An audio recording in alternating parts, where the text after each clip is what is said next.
상담할 때는 이게 내용을 기억이 잘 안 나요.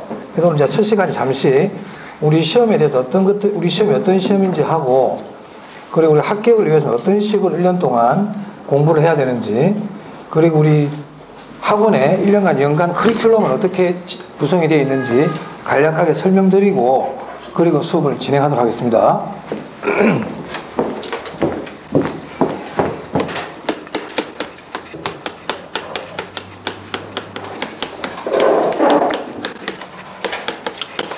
자, 우리 공인중개사 시험은 잘 아시는 분도 계시겠지만요. 네, 1차와 2차로 나눠져 있죠. 1차는 네, 우리 지금 하고 있는 부동산학 개론하고요. 이 부동산학 개론이 40문항이 출제가 됩니다. 그리고 민법 및 민사특별법, 줄여서 그냥 민법이라고 그러는데요. 민법에서 40문항이 출제가 됩니다. 그래서 이 40문항, 80문항이죠. 이 80문항을 100분 동안 보게 됩니다.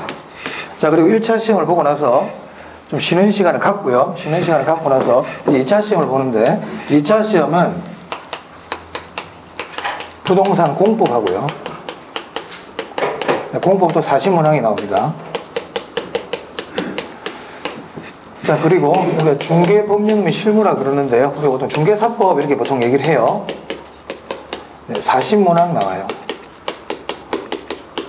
그래서 2차는 1교시와 2교시가 나눠서 보거든요. 2차 1교시에 이 80문항을 100분 동안 보게 됩니다. 자, 그리고 쉬는 시간을 갖고 나서 2차 2교시가 부동산 공시법 및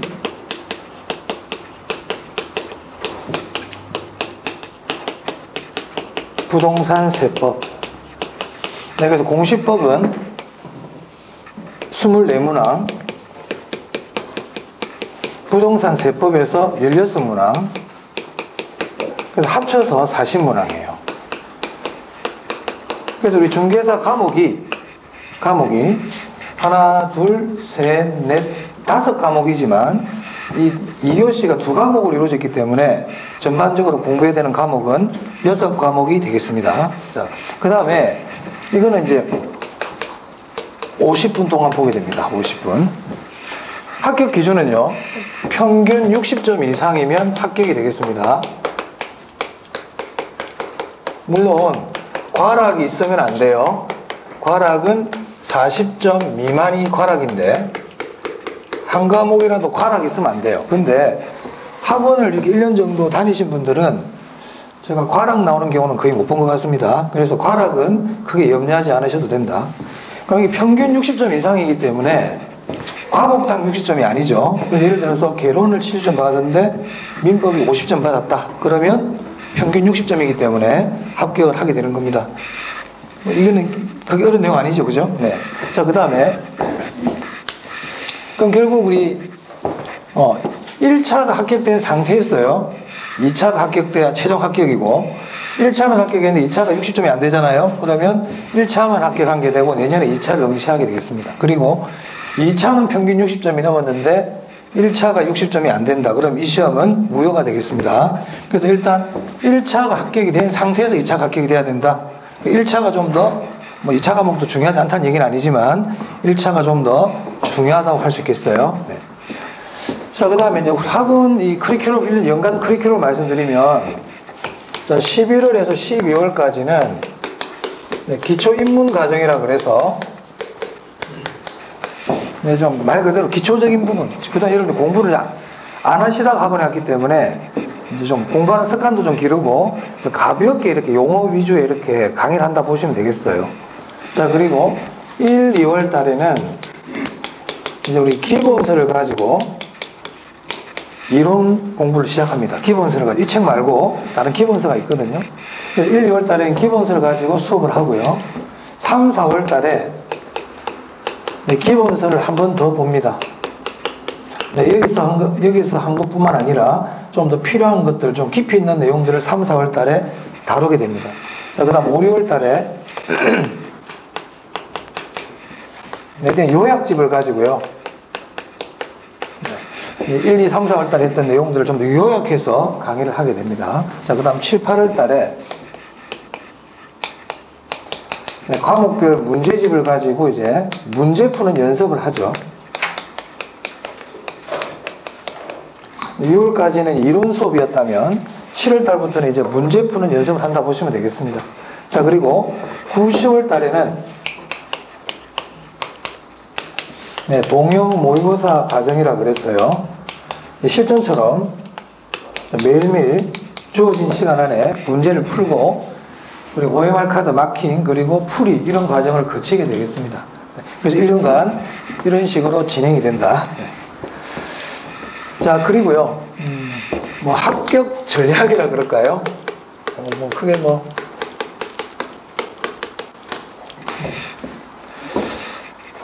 자, 여러분 공인중개사 시험은요 그렇게 어렵지 않습니다. 네, 올해도 시험이 어렵다 쉽다 여러 가지 의견들은 있지만 제가 보는 관점에서 시험은 어렵지 않다. 네. 이게 무슨 말이냐면요, 항상 어디서 나오는지가 정해져 있어요. 그리고 우리 시험은 등수를 끊는 시험이 아니거든요. 이 제도를 잘 활용을 해야 돼요.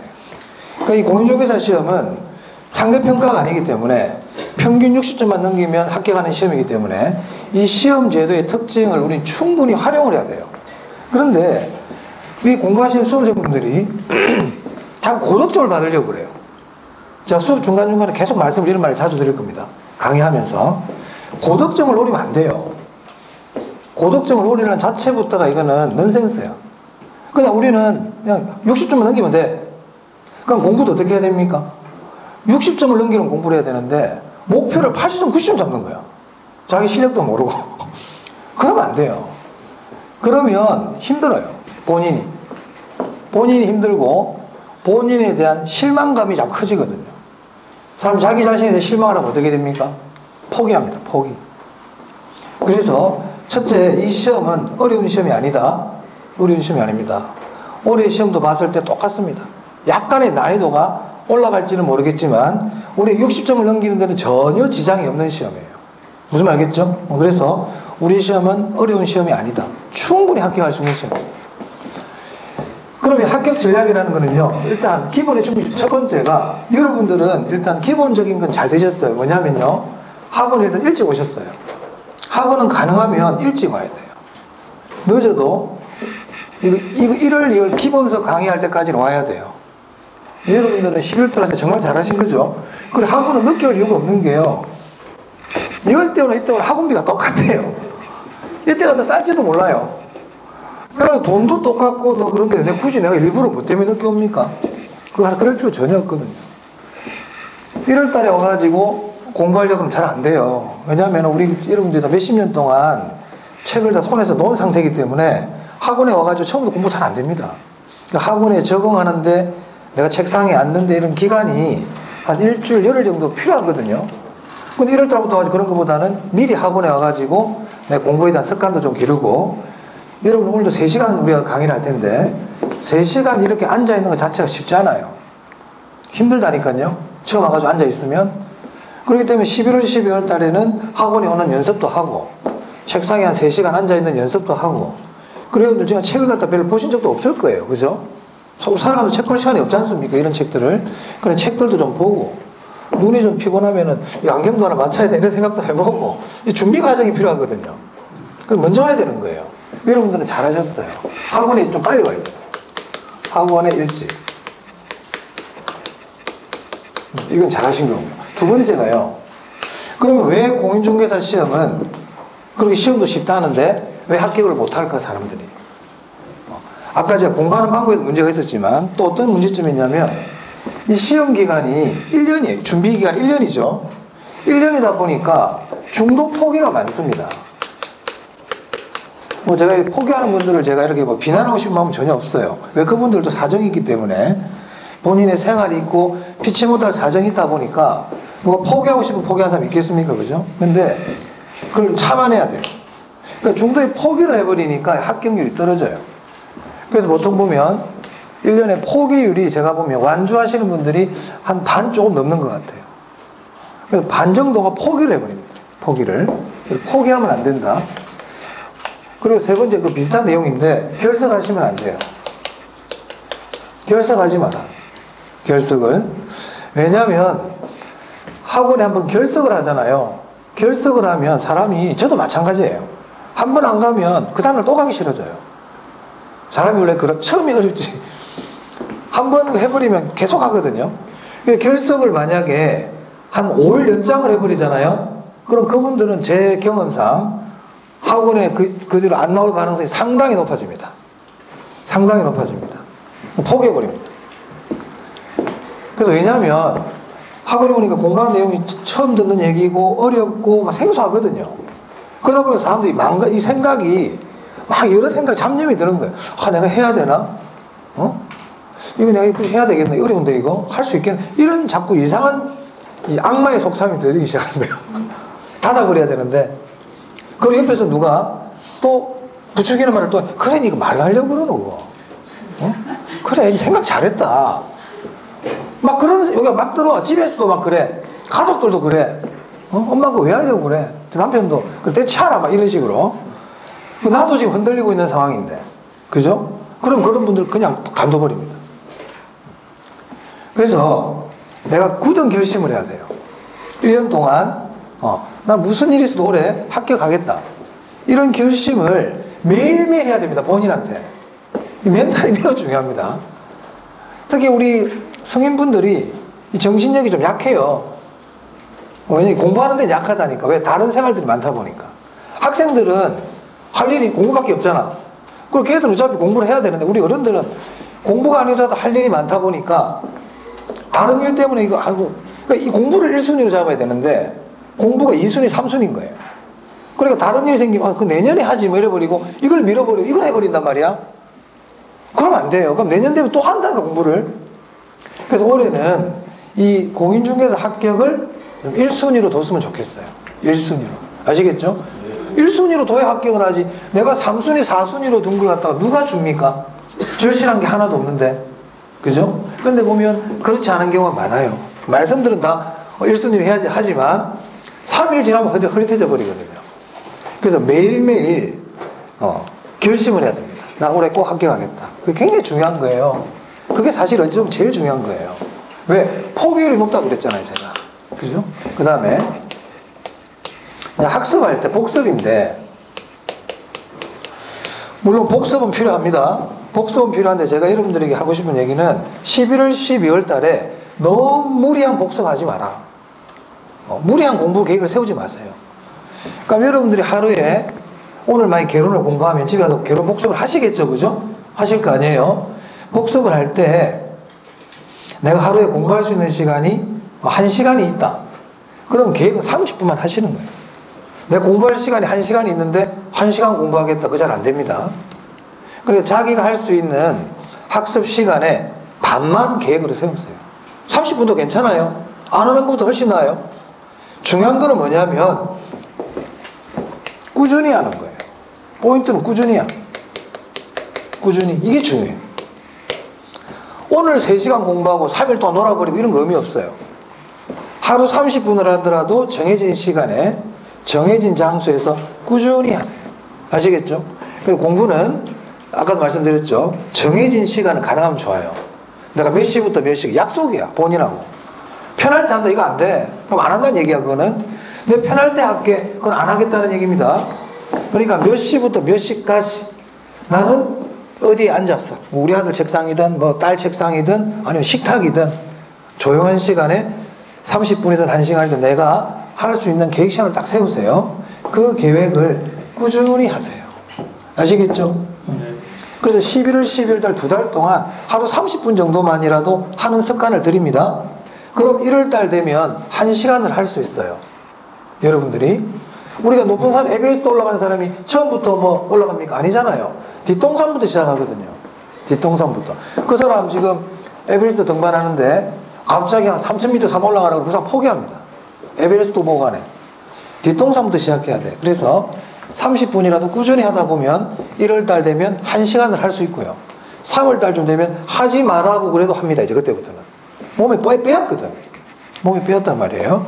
그렇게 해야만이 이 1년이라는 학습 시간을, 학습 기간을 이 페이스를 잃지 않고 꾸준히 해나갈 수 있습니다.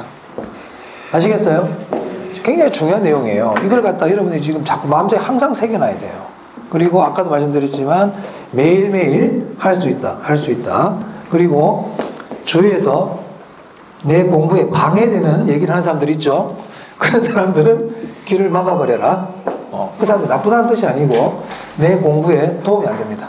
도움이 안 되니까 그렇게 하시면 되겠습니다. 자, 그리고 우리 이 과목이 지금 부동산은 개론이잖아요. 부동산은 개론인데 개론뿐만 아니라 특히 우리 1차 과목들은요. 이 중개사 우리가 국가 자격 시험이 대부분 1차와 2차로 이루어져 있어요. 1차와 2차로 이루어져 있는데 이 공인중개사 시험은 다른 국가 시험하고 좀 차이가 나는 게 하루에 다 봅니다. 하루에. 우리 일반적인 국가고시는 1차와 2차를 나눠서 다 봐요. 그러다 보니까 1차 시험이라는 거는 2차를 보기 위한 하나의 통관 과정이거든요. 원래 1, 2차를 나눠서 볼 때. 그 말은 1차 과목은 어렵게 내지 않습니다. 2차는 앞으로 좀 어렵게 나올 가능성이 있어요. 제가 봤을 때. 실무 위주의. 올해도 세법이라든지 이런 부분, 등기법 같은 경우는 실무 위주의 문제들이 좀 출제되다 보거든요, 저는요. 그건 예상됐던 것들이에요. 사실 그렇게 가는 게 맞아요. 그렇게 진행되는 게 맞고요. 그럼 1차 과목은 2차를 보기 위한 하나의 기본 소양을 확인하는 과정이란 말이죠. 그래서 공부를 어렵게 하는 게 아니고 우리 개론은 특히 공부하실 때마다 용어의 뜻을 알려고 노력하셔야 됩니다. 제가 그렇게 또 강의도 하겠습니다만은 여러분들 스스로가 용어를 잘 알아야 되겠다.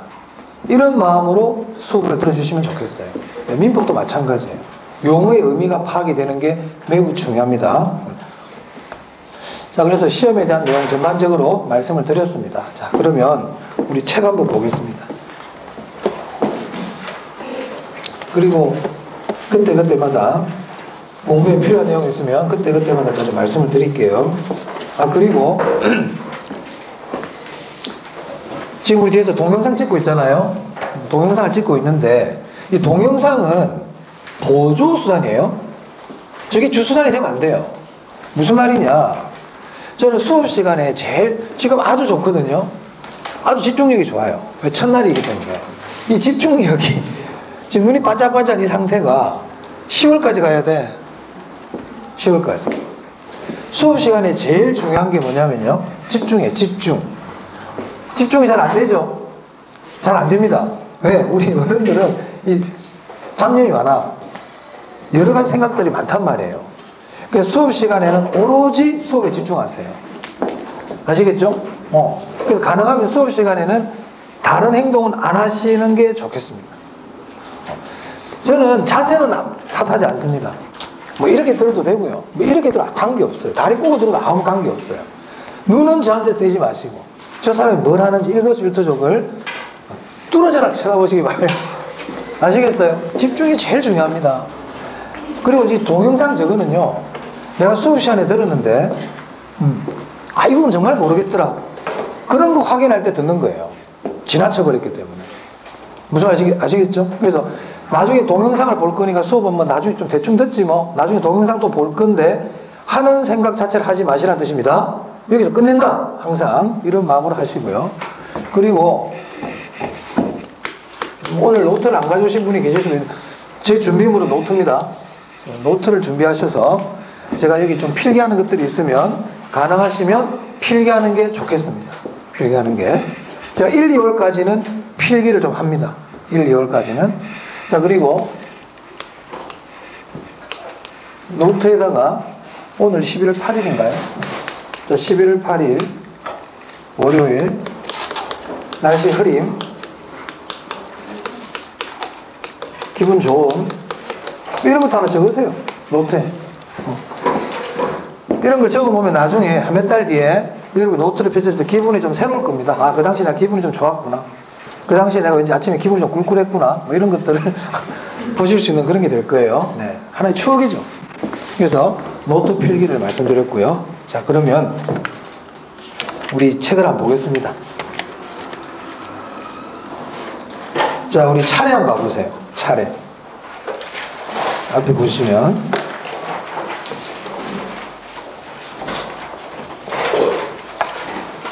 그 차례를 보면요. 부동산학 개론 그래가지고 1편부터 8편까지 쭉 이렇게 구성이 되어 있어요. 이 부동산학 개론은 크게 세 파트로 이루어져 있거든요. 자, 1편이 총론이고요. 그리고 2편부터 7편까지가 강론입니다. 강론. 그리고 8편이 감정평가. 그래서 부동산학 개론은 총론과 강론과 감정평가로 이루어져 있어요. 이 총론에서는 2문제에서 3문제가량 출제가 됩니다. 올해 3문제 나왔습니다. 여기서. 자, 그리고 맨 밑에 감정평가 있죠. 감정평가 쪽에서 6문항에서 7문항 정도 출제가 됩니다. 보통 7문제 출제됩니다. 자, 그리고 나머지 2편부터 7편까지 이 강론에서 30문항에서 31문항 정도 출제가 돼요. 자, 그럼 오늘 먼저 이제 부동산학 총론 볼 텐데요. 자, 우리 교재는요, 8페이지 한번 펴보겠습니다.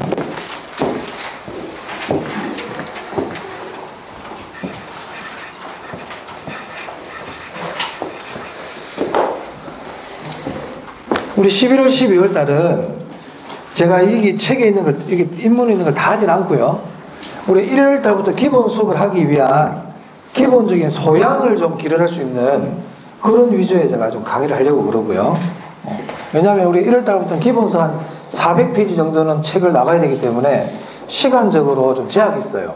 그래서 11월, 12월 달은 자 1, 2월 강의에서 시간적인 문제 때문에 충분히 말씀 못 드리는 부분들, 그런 것들 위주로 좀 말씀을 드리도록 할 테니까 11월, 12월 강의가 인문이라고 그래가지고 별로 안 중요하다 이렇게 생각하시면 안 돼요. 1, 2월 달에 말씀 못 드리는 것들을 지금 11월, 12월 달에 할 수도 있고요. 물론 1, 2월 달에 제가 하겠습니다만은, 그래서 11월, 12월 강의도 빠지지 마시고, 아까 그랬죠. 결석하시면 안 된다고, 그죠? 빠지지 마시고 꼭 나오시고요. 그리고요, 저도 내 나름대로 1년 동안 저도 강의 목표가 있습니다. 그래서 11월부터 10월까지 저와 같이 학습하신 분들은 제가 70점에서 75점은 받을 수 있도록 해드리겠습니다. 네, 그거는 저도 그 부분은 자신 있기 때문에, 그래서 빠지지 마시고 저를 믿고 1년간 꾸준히 하시면 개론 때문에 뭐 낭패봤다 이런 얘기는 안 들을 수 있도록. 그리고 제 생각이 올해 있잖아요. 이제 개론이 조금 어렵게 나올 차례예요. 조금. 근데 제가 아까 뭐라고 그랬어요? 어렵게 나와도 괜찮다. 관계없다. 관계없어요. 어렵게 내비두세요, 그냥. 어려운 문제는요, 틀리면 됩니다. 어려운 걸 자꾸 맞추려니까 문제인 거야. 못 맞춰. 출제자가 이거 틀리라고 낸 거란 말이에요. 근데 이걸 맞추려고 길을 써요.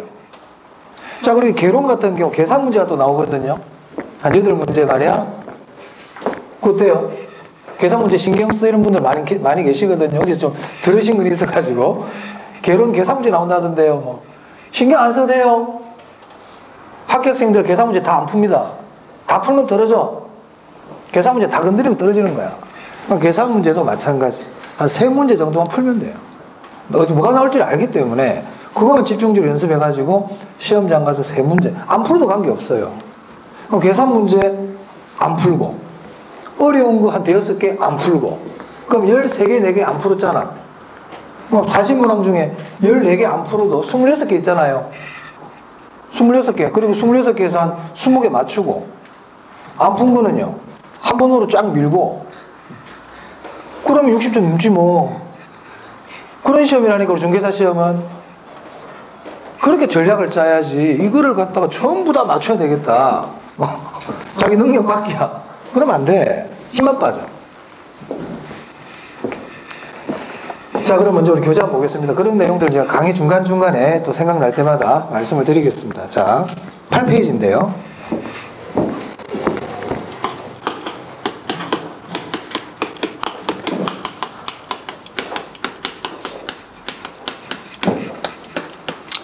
자, 8페이지 보시면 여러 가지 내용들이 나오는데, 여기서 말씀드리고 싶은 거는 부동산학의 성격입니다.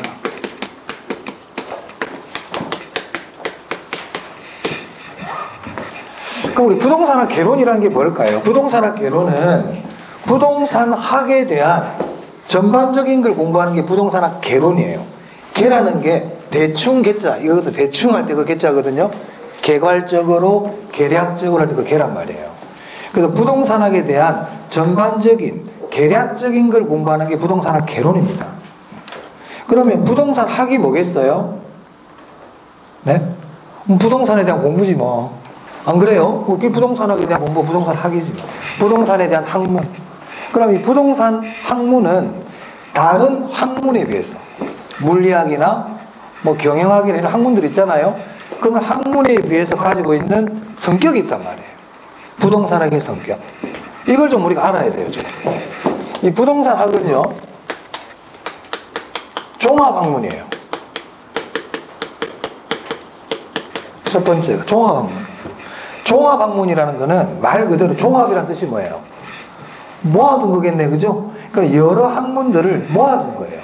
그래서 부동산학 안에는 경영학이나 법학이나 건축학이나 이런 것들이 다 포함되어 있어요. 이 안에. 종합학문이다. 여러 학문과 연관되어 있다. 이런 뜻입니다. 두 번째, 응용학문입니다. 이 응용이라는 건 우리가 학문은요, 응용학문이 있고 응용학문의 반대가 순수학문이에요. 순수학문 또는 순수학.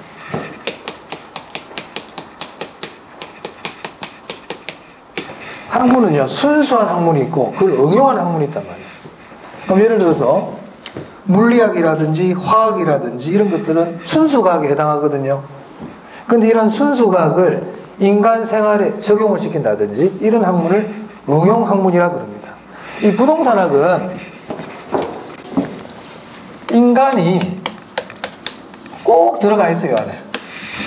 부동산학 안에는 인간이 꼭 관계가 있어요. 인간이 관계없는 것은 부동산학이 아닙니다. 부동산학 안에는 인간이 들어가 있습니다. 인간이 빠지면 안 돼요. 그래서 부동산학은 이런 순수 학문이 아니고 이런 학문들을 인간 생활에 응용하는 응용학문이라는 거죠. 세 번째요. 사회과학이에요. 사회과학이라는 거는요, 이것도 마찬가지 인간 생활과 관계된 학문이란 뜻입니다. 사회과학이란 뜻이. 그럼 사회과학의 반대말이 무슨 말이냐? 네, 자연과학이에요. 자연과학. 자, 그리고 우리 부동산학은 구체적인 학문이에요.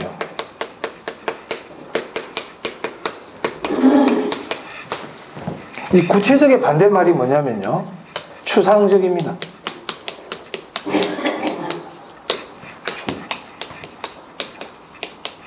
이 부분은 시험에서도 자주 출제가 되고 있거든요.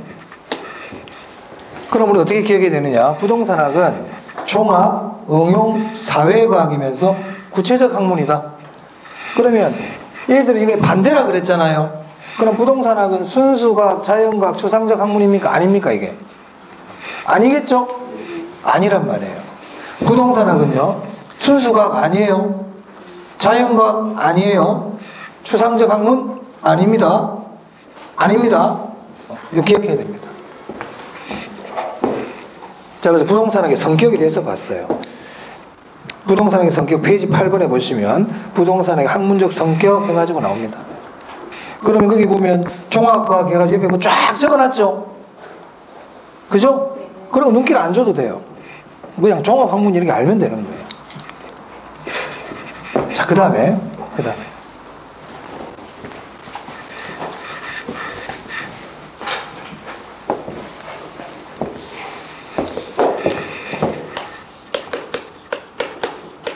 부동산의 3대 측면이라는 게 있습니다. 자, 이건 우리 지금 교재에 지금 안 나와 있기 때문에. 자, 부동산의 3대 측면이라는 게 있는데요. 자, 우리 앞에 보면 건물 있죠? 눈에 보이는 건물들이 많이 있습니다. 그럼 이 앞에 보니까 저기 마인드 의원의 건물이 하나 보이는데, 자, 저 건물을 봤을 때 첫 번째, 건물의 형태가 눈에 들어오죠? 10층짜리 건물이라든지, 아니면 철근 콘크리트 건물이라든지, 지하 3층까지라든지, 이 건물의 형태가 먼저 눈에 들어오잖아요? 이처럼 그 건물의 외형을 가지고 건물을 판단할 수가 있어요. 형태를 가지고. 그걸 우리가 뭐라 그러냐면 부동산의 기술적 측면이다. 이렇게 얘기합니다.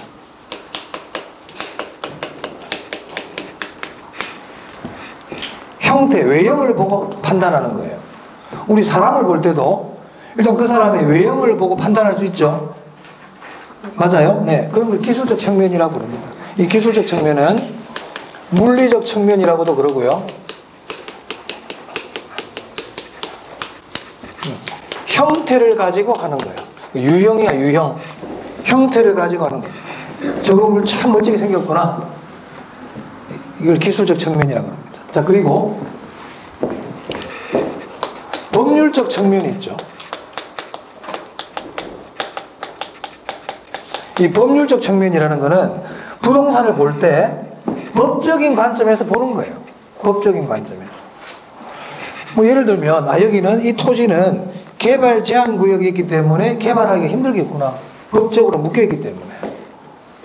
이 아파트는 지금 분양권 상한제에 있기 때문에 거래가 힘들겠구나. 그러니까 부동산을 볼 때 법과 제도의 관점에서 볼 때 그거를 법률적 측면으로 부동산을 본다. 이렇게 얘기하는 겁니다. 이해되셨어요? 자, 그 다음에요. 경제적 측면이 있어요. 이 경제적 측면은 부동산을 한마디로 돈으로 보는 거예요. 한 20억 하겠는데, 좀 투자만 하겠는데, 이렇게 부동산을 돈과 관계돼서 사고 파는 물건으로 볼 때, 이런 것들이 전부 다 경제적 측면입니다. 구별할 수 있겠습니까? 자, 산에 올라갔거든. 경영학과 교수, 법학과 교수, 건축학과 교수가 산에 올라갔어요. 자, 올라갔더니 건축학과 교수는, 조경학과 교수라 그래 볼게요. 조경학과 교수는 갔더니 산에 올라가니까, 야, 참 멋지구나. 경치도 멋지고, 있는 그대로 보는 거예요. 형태 그대로. 물도 맑고. 무슨 측면일 것 같아요? 이 기술적 측면이에요. 그랬더니 경영학과 교수가, 야, 여기다가 골프장을 하나 만들면 참 멋지겠다. 여기다 실버타운을 만들면 참 돈이 되겠구나. 경영학과 교수는 그 산을 돈으로 보고 있죠. 이 경제적 관점이죠. 그랬더니 법학과 교수라든지 이런 분들은, 야, 여기는 개발 자체가 제한되기 때문에 그렇게 개발할 수가 없어. 이렇게 얘기하더라, 이 말이에요. 그래서 하나의 부동산이지만 보는 관점이 세 가지가 있더라, 이 말입니다. 물론 다른 관점도 있겠지만 대표적으로 이 세 가지 관점을 부동산의 3대 측면은 이렇게 얘기합니다. 측면이라는 말이 어려우면 관점 이렇게 써도 괜찮아요. 그래서 보통 이걸 외울 때 법경기 이렇게 보통 외우는 경우가 많아요. 3대 측면 아셔야 됩니다. 이걸 알아야 앞으로 우리가 공부하는데 수업을 들을 수가 이해가 돼요. 3대 측면. 그 중에서 기술적 측면은 뭐라고요? 형태를 가지고 하는 거예요. 그럼 이 둘은 뭐겠어요? 무형이겠죠. 얘들은 형태가 없죠. 법과 관계되고 경제활동과 관계되니까 눈에 보이진 않아요. 눈에 보이진 않습니다. 3대 측면.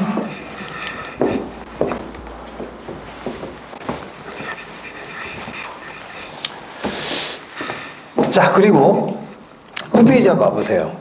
9페이지에.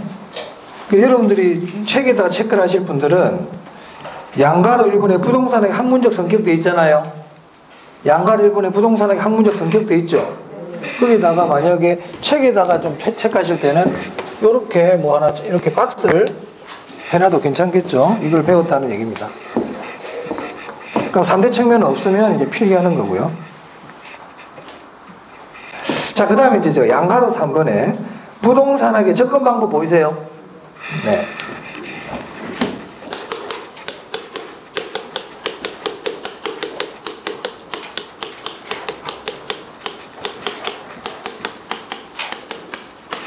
이 부동산학의 접근 방법을 연구 방법이라고도 그럽니다. 그러니까 부동산학을 연구하는 방법은 엄청나게 많아요. 엄청나게 많아요. 종류가. 그래서 우리 교재도 보시면 동그라미 1번부터 6번까지 많죠? 근데 저는 이거 다 할 필요 없고요. 여기 동그라미 3번하고 4번만 하겠습니다. 첫 번째가 종합식 접근법입니다.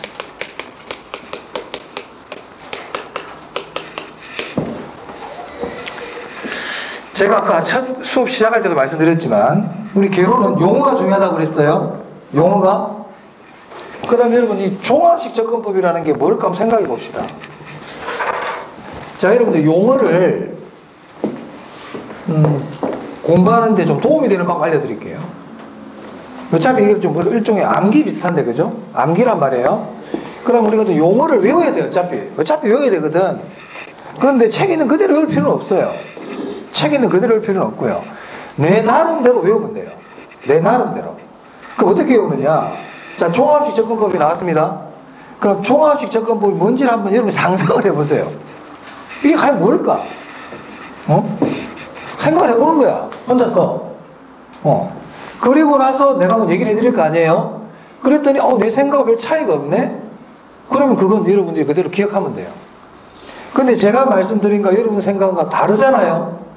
그러면요, 이건 내 생각과 다르구나. 이거는 내가 조금 더 체크를 해놨다가 나중에 별도로 좀 봐야 되겠다. 이렇게 해가지고 내가 봐야 될 양을 줄여나가야 돼요. 줄여나가야 돼요. 그럼 종합식 접근법은 지금 당연히 처음 배우니까 뭔지 떠올리기 힘들 거예요. 그럼 여러분들이 지금 할 수 있는 하나의 방법들은 지금 종합식 접근법 이걸 딱 보면 첫 번째 생각하는 거는 뭔지는 모르겠지만 많이 모으는가 보다. 하나만 생각하는 게 아니고 종합적으로 해가지고 연구하는 건가 본데 그런 거 아니겠어요? 그죠? 그래서 이 종합식 접근법은 앞에 우리 3대 측면 공부했죠. 그러니까 우리 부동산학을 연구할 때 우리 기술적인 관점에서만 연구해보자. 여기서 기술적이라는 거는 건축, 공학, 지질 이런 거거든요. 그래서 건물을 볼 때 이 건물이 지금 철근 콘크리트를 가지고 무슨 공법을 가지고 만들었다. 이게 기술적인 거거든. 이게 기술적인. 건물을 볼 때 법률적인 관점에서만 한번 건물을 한번 분석해보자. 또는 경제적인 관점에서 한번 분석해보자. 따로 하나씩 따로 분석하는 거를 종합식이라고 그럴까요? 종합식이라고 그러지 않을까요? 여러분 생각. 따로 하는 걸 종합식이라고 그러지 않겠죠? 그럼 종합식은 뭐냐? 이 세 가지 측면을 모두 고려하는 거예요. 그게 종합식 접근법이에요. 그래서 종합식 접근법은 부동산의 3대 측면을 모두 고려한 연구 방법이야. 이해되셨어요? 그게 종합이지. 그럼 종합식 접근법에서 뭐 기억해야 될까? 3대 측면 모두 한 말이 중요한 말이 되겠네. 3대 측면 모두 고려라는 말이 중요한 거예요. 자, 여러분들이 글을 읽을 때 우리 시험은 면접 시험이 아니죠. 문자로 출제가 되는 겁니다. 문자로. 그래서 시험 지문이 길 수도 있고 짧을 수도 있는데 길 수도 있단 말이에요. 그럼 그런 문장을 읽을 때 다 읽으려고 그러면 안 돼. 다 읽으려고 그러면 안 된단 말이야. 그 문장에서 핵심되는 말이 있단 말이에요. 그 말이 있느냐 없느냐를 봐야 돼요. 요즘 우리 학생들 면접 보지 않습니까? 대입. 그죠? 대입 면접 볼 때 면접관들 앞에서 주저리 한 게 중요한 게 아니고요. 면접관이 학생한테 질문했을 때 듣고 싶은 말이 있거든요. 어떤 용어를 물어봤을 때. 그 말이 나오느냐 안 나오느냐에 채점이 되는 거지. 우리가 논술시험 필기를 본다고 그래가지고 100장, 200장 쓰는 게 중요한 게 아니고요. 한 장을 쓰더라도 들어가야 될 말이 있어야 되는 거예요. 10장을 쓰는데 필요한 말 하나도 없고 그냥 소설 쓰고 있으면 아무 말이 없단 말이야. 그럼 종합식 접근법에서 제일 중요한 말은 뭐냐? 3대 측면을 모두 고려한 거다 이 말입니다. 그럼 3대 측면이 뭡니까? 기술적, 법률적, 경제적 측면이죠. 그럼 시험에서 이렇게 낸단 말이에요. 종합식 접근법이란 기술적, 경제적, 법률적 측면을 모두 고려한 연구 방법이다. 오죠? 그렇게 된다 이 말이에요. 그러면은 나중 종합식 접근법 나오면 기술적, 경제적, 법률적 이 말 딱 나오면 맞구나 이렇게 되는 거예요. 그 말이 꼭 나와야 되거든. 그 말이 안 나오면 없단 말이에요. 자, 두 번째요. 의사결정 접근법입니다.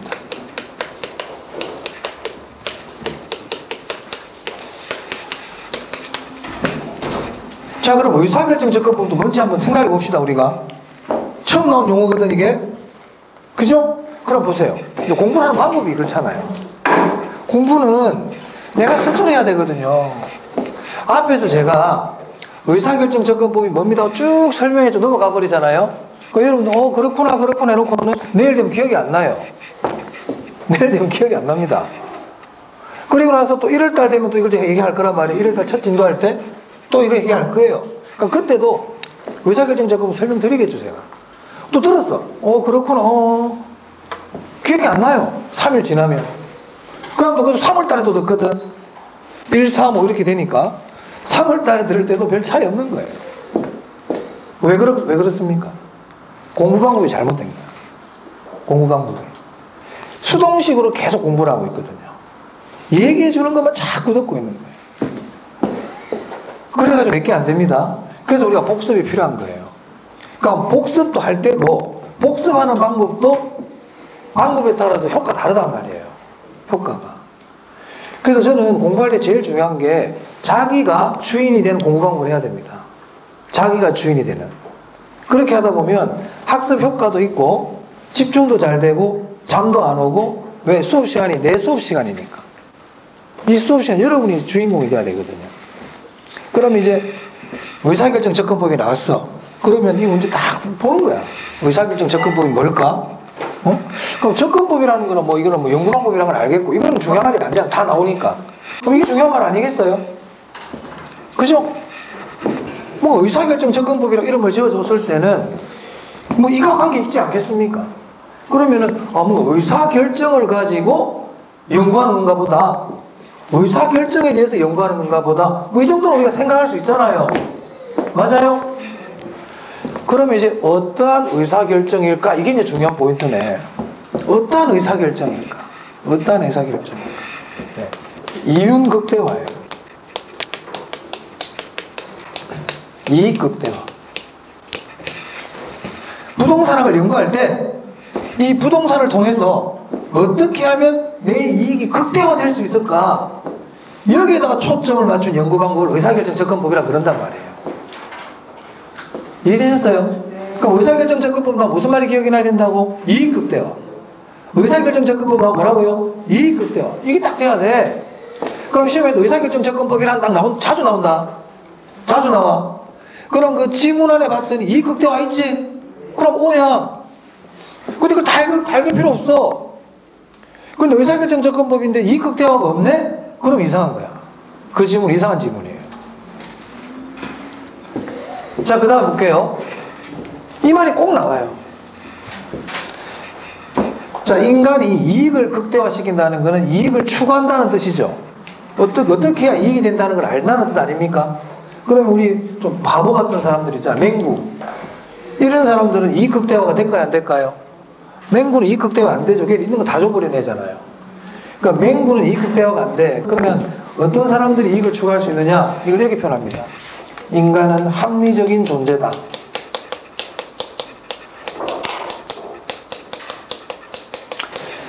자, 우리 경제학에서요, 이렇게 인간이 합리적이라는 말이 나오잖아요. 합리적이라는 말은 이익을 추구할 줄 안다는 뜻이에요. 합리적이라는 말은 인간은 이익을 추구할 수 있다 이 뜻입니다. 그러면 의사결정 접근법에서 이익 극대화를 위한 의사결정을 한다는 얘기는 인간은 당연히 뭐겠어요? 합리적 존재라는 얘기죠. 그럼 만약에 출제자가 그날따라 좀 이상해가지고 정신이 딴 데 가는 바람에 이익 극대화라는 말은 못 넣고요, 합리적인 존재라는 말이 들어가 있어요. 그래도 맞아요. 합리적 존재라는 그 말 자체가 이익을 추구한다는 뜻입니다. 그래서 의사결정 접근법에서 제일 중요한 말은 이거고요. 그 다음으로 요거까지 알아두시면 되겠습니다. 됐어요? 그럼 나머지 접근법 있지? 그건 지금 안 해도 돼. 안 해도 돼요. 시험 친 날까지 몰라도 돼요, 사실은. 왜? 낸 적이 없어. 낸 적이 없어. 하지만 제가 말씀은 드려요, 이럴 때. 말씀은 드리지만 중요한 건 이거라는 거예요. 됐죠? 그럼 이거를 모르는 사람이, 이거는 제대로 모르는데 나머지 중점식이니 분산식이니 법 제도적이니 행태가 이런 걸 외울 필요가 있다 없다? 없어. 이거부터 하고 내가 여유가 있으면 나머지 하는 거예요. 여유가 있으면. 자, 부동산학의 접근 방법까지 봤습니다. 자, 그 다음에 조금 쉬었다 하겠습니다. 10분만 쉬었다 할게요.